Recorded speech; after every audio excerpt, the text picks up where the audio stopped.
कोई बहाना होने चाहिए, बहाना आए तो उसके बाद वो लड़ाई करें। लेकिन जहाँ तक आपने बैनुल-अक़वामी बरादरी की बात की है, उसमें बड़ी अफसोसनाक सूरत हाल है।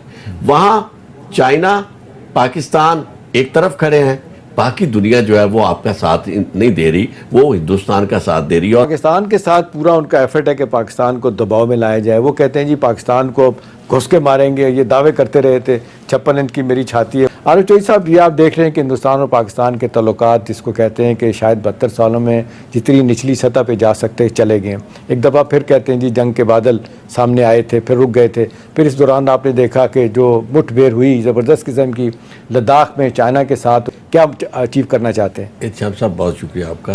बात यह है कि क़यादत जो हिंदुस्तान की इस वक्त आई है, उसका मकसद पहले दिन से उसके आने की वजह भी यही है, और वो वहाँ जो काम कर रही है उसका मकसद भी, और उसका जो मंशा नज़र जो है, नुक्ता नज़र उसका जिस पे वो चल रही है, वो भी यही है कि जंग हर सूरत में जंग की जाए, या जंग का शोशा और जंग की एक बात जो है हर जगह की जाए। यानी मुतहारब अंदाज में ज़िंदगी गुजारने वाला शख्स और पार्टी जो है वो बरसर इक़्तिदार आई है। यानी बदकिस्मती ये है कि आप देखें पाकिस्तान में इस तरह की अभी तक आपकी जो हुकूमत बनती है वो बिल्कुल अनस्टेबल हुकूमत बनती है। कभी ये आप जिस तरह अभी बता रहे थे कि चंद वोटों की बात है, चंद वोटों की बात है, और हर वक्त जो इक़्तिदार में नहीं है वो ये कहता है कि जी ये हुकूमत आज चली जाएगी, इसके दिन गिने जा चुके हैं। वहाँ मुल्क में एक ऐसा शख्स, उसे उन्होंने मैंडेट दे दिया, भारी मैंडेट।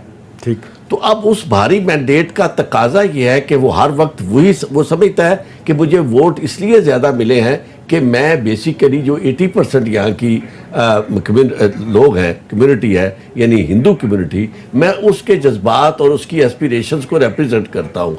और उसके जज्बात और एस्पिरेशंस जो है वो मैंने अभी दिनों में अमर्ता सेन की किताब पढ़ रहा था, वो भी एक अरसे से चलते आ रहे हैं। बिल्कुल इसी तरह साथ साथ कभी उन्हें इतनी हवा नहीं मिली थी जितनी अब हिंदुस्तान जो था, इसे वो हमेशा ये समझाएंगे कि मल्टी कल्चरल ये जगह है, ऐसा मुल्क जिसमें दुनिया के मुख्तलिफ मज़ाहिब के लोग आबाद हुए।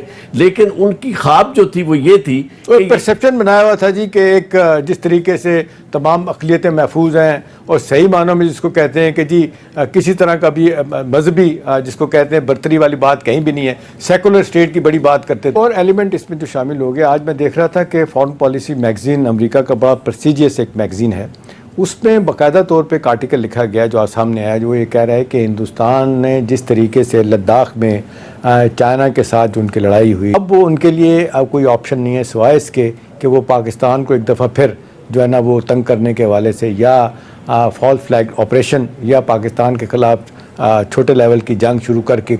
सवाल मेरा आपसे है कि इस लेवल पे अगर फॉरेन मैगज़ीन जो है, फॉरेन पॉलिसी मैगज़ीन, वो लिख रहा है इतना वाज़े तौर पे, तो अमेरिका, बाकी यूरोपियन यूनियन, सारी दुनिया की ओपिनियन वो देख नहीं रही कि हिंदुस्तान किस डगर पे चल पड़ा है। इत्तेशाम साहब, ये तो आपने देखा कि लाइन ऑफ कंट्रोल की खिलाफ वर्जी इतनी कभी नहीं हुई थी, अब हर रोज़ हो रही है। और दूसरा ये जो दहशत गर्दी का वाक़या है, ये भी यूँ समझते हैं कि बिल्कुल उसी समत में कदम उन्होंने उठाया है कि जो बात अब काफ़ी अरसे से अमन था उसे भी उन्होंने तहबाला करने की कोशिश की। लड़ाई तो उनका मकसूद है, और वो चाहते भी हैं कि कोई ना कोई ऐसी सूरत हाल पैदा की जाए, कोई बहाना होने चाहिए, बहाना आए तो उसके बाद वो लड़ाई करें। लेकिन जहाँ तक आपने बैनुल-अक़वामी बरादरी की बात की है, उसमें बड़ी अफसोसनाक सूरत हाल है।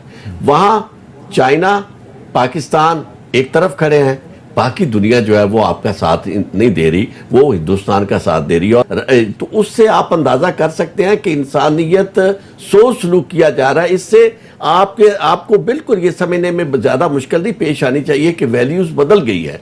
अब वैल्यूज़ जो है वो बिल्कुल मईशत के साथ चलती हैं और ख़ुद गर्जी की बुनियाद पर सारे फैसले होते हैं। वरना दुनिया के अंदर इस तरह कभी हुआ है कि जो हिंदुस्तान ने किया कि तमाम बैनुल-अक़वामी कवानीन की खिलाफ वर्जी करते हुए उसने इतने अरसे से महसूर रखा हुआ है एक पूरी आबादी को, और वो आर्टिकल जो गारंटी था, कॉन्स्टिट्यूशनल गारंटी था उनकी सॉवरेनिटी का और उनकी इंडिपेंडेंस का, उसको भी उसने ख़त्म कर दिया। लेकिन जो साहब एक चीज़ बताएं, अब सूरत हाल जिस तरफ जा रही है कि हिंदुस्तान आज के ज़माने में जिस तरीके से लोग कहते हैं कि वो हमेशा उसने अपने पड़ोसियों के साथ ताल्लुकात बेहतर रखने की कोशिश की, किसी हद तक ठीक भी था। सवाल ये है कि सारी दुनिया देख रही है कि हिंदुस्तान को कहा जाए कि भाई आप तो बड़ी ख्वाहिश रखते हैं, आप छठे और सातवीं अपना सिक्योरिटी काउंसिल के मेंबर बनना चाहते हैं, 5 परमानेंट हैं, ठीक है, नॉन परमानेंट मेंबर बन गए हैं वो 2 साल के लिए। पाकिस्तान में 10-12 साल पहले मूव चली थी कि जी 3 ममालिक और शामिल किए जाएँ, जिसमें ब्राज़ील, इंडिया और जापान को शामिल करना था। वो अब लोग नहीं कहते कि भी वो मुल्क